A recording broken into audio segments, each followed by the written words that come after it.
Hi guys, i dag skal vi smage på sådan noget slush candy, eller jeg ved ikke hvad det hedder. Slush candy eller sådan noget. Det kan sygt ud med mine fingre, fordi den er så kold. Jeg har lige taget den ud.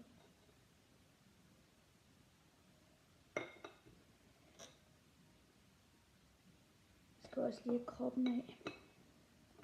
Fordi dengang jeg tog den ud, og hvordan man laver den.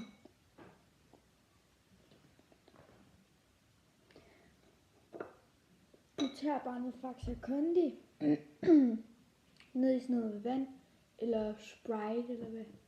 Hvis du ikke gider at have sådan noget sodavandssmag, så tager du bare helt almindeligt vand. Og så, ja, så skal de sidde der i 24 timer. Og så, så putter du den ind i fryseren, cirka, det ved jeg ikke hvor lang tid. Du kan gå og holde lidt øje med dem. I hvert fald i en time, cirka. Men jeg tænker bare, at vi tester nu.